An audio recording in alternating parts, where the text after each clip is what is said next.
Для того, чтобы их носить, нужно очень любить звук, но правда ужасно торчат. Мои первые затычки эконом-класса, которые подойдут даже для рока. Громкость такая, что мозг в кашу можно превратить. Пусть драйвера по 6 мм, но здесь их два. Это OEM с aptX и ценой до $30. Tube 297, всем привет, вы на канале Польза.нет, и сегодня я расскажу вам об одном из OEM наушников, которые довели до ума в конторе под названием Syllable и дали им рабочее имя S101. Как вы понимаете, первыми ушами с практически такими же характеристиками, идентичным внешним видом, но другим лейблом были уши от Blitzwolf FIA 7. И разница в этих моделях только в автономности: у FIA на 3,5 часа, у Syllable 7 часов, и в поддерживаемом стандарте защиты от воды и влаги. У Блицев IPX4, у Syllable IPX6. И теперь кратко, быстро и емко я расскажу вам 10 основных фактов о наушниках с претензией на аудиофильство. Syllable S101. Первая. Коробка обычная, не считая позорного открытого картона на боковушках. Такого я еще не видел. Ну да ладно. Главная конструкция у нее такая, что дойдут наушники точно к вам в сохранности. Второе. Комплект обычный. Блок зарядки, кабель для зарядки, инструкция, 3 пары сменных амбушюр довольно хорошего качества и броской расцветки. Ну в принципе и все. Да и больше ничего и не нужно. Третье. Цена на распродаже на Алиэкспрессе около $29 США. При желании можно купить и дешевле.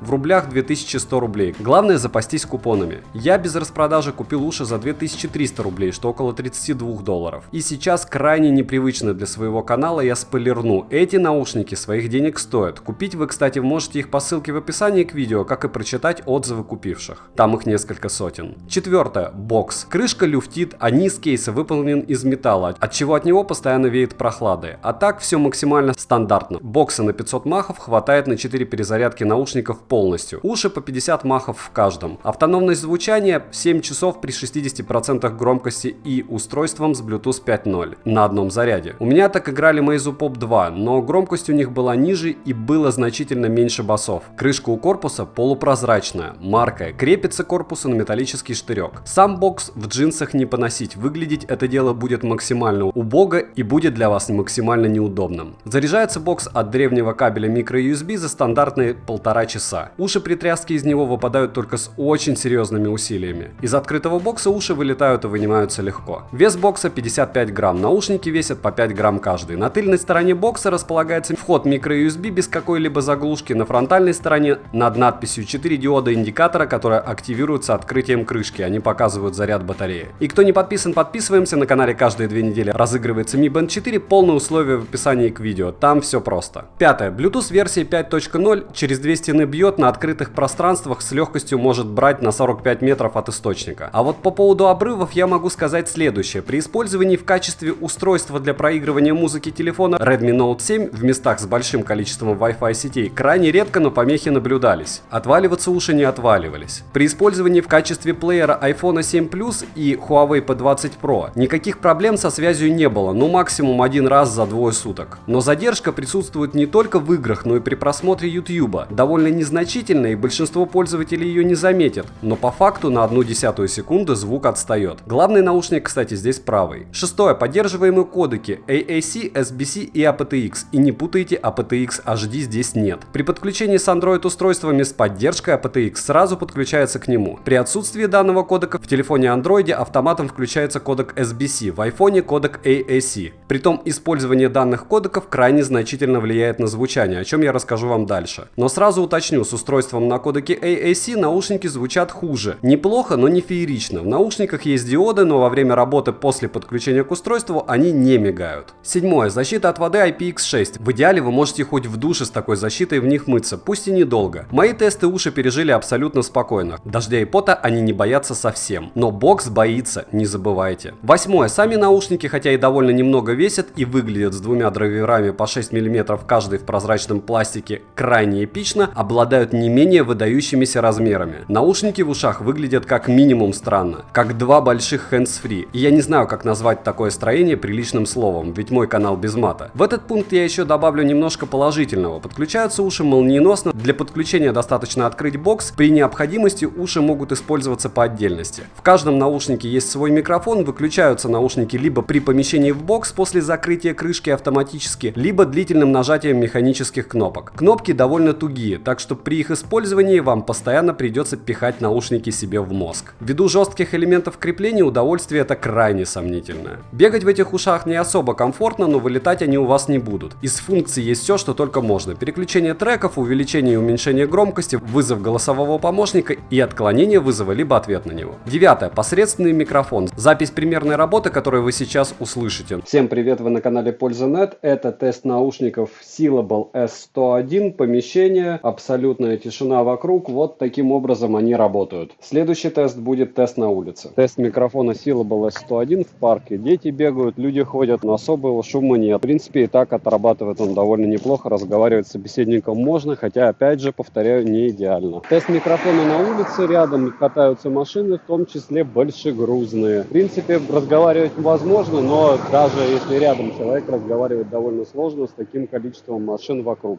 Но производитель даже отверстие для микрофона сделал довольно бездумно. Поэтому ничего удивительного в таком звучании нет. Никаких активных шумодавов, конечно, в наличии нету. При использовании по отдельности слушать музыку практически невозможно. Пропадает весь объем. 10. Звучание. И здесь я хочу еще раз вам напомнить, что звучание этих наушников напрямую зависит от устройства воспроизведения. И пусть на Redmi Note 7, который я использую как второй микрофон, и есть кодек aptX, с ним эти уши звучали просто как посредственность. С iPhone 7 Plus на кодеке AAC уши звучали хорошо на уровне. А вот описывать звучание я буду при работе этих ушей с телефоном Huawei P20 Pro. И с ним их звучание, в особенности при проигрывании флаковских файлов, было просто волшебным. Конечно, высоких частот, как и в любых других наушниках-затычках, здесь немного не хватает. Но в них можно слушать рок. А я не помню, когда еще я это говорил, обозревая наушники-затычки. Запас громкости здесь просто феноменален. Хоть как отдельные колонки используйте. Два драйвера делят задачу по воспроизведению звука просто. Один проигрывает низкие частоты, второй средние и высокие. Звук в наушниках громкий и объемный, бас выразительный, многоуровневый. При проигрывании нескольких инструментов слух может выделить любой из них. Звук мне в этих ушах очень понравился, хотя я напоминаю про габариты. Шапку с такими ушами носить будет однозначно неудобно. Резюмировать я сегодня хочу тем, что эти наушники я советую абсолютно всем меломанам, которым либо есть чем скрывать эти наушники от чужих глаз, либо у которых нет комплексов. Но очень они непривычно странно выглядят. После FIA 3 Syllable доработали эти OEM наушники, конечно, знатно. Редко когда какой-либо продукт, тем более с таким внешним видом, меня так радует. Да и очень давно хотелось в ролике сказать, эти затычки я рекомендую для рока. Сказал. Следующий обзор будет на новые беговые кроссовки от Xiaomi, брал для себя и уже готов поделиться впечатлениями. Не забывайте подписываться на канале, среди подписчиков раз в 2 недели розыгрыш Mi Band 4 за лайк, подписку, колокольчик и коммент к любому видео. Спасибо, что смотрите, пишите в комментарии, что еще купить, жду всех в соцсетях, отвечу всем, девайс сюда или нет, Польза.нет даст ответ. Добра и удачи вам, дорогие друзья.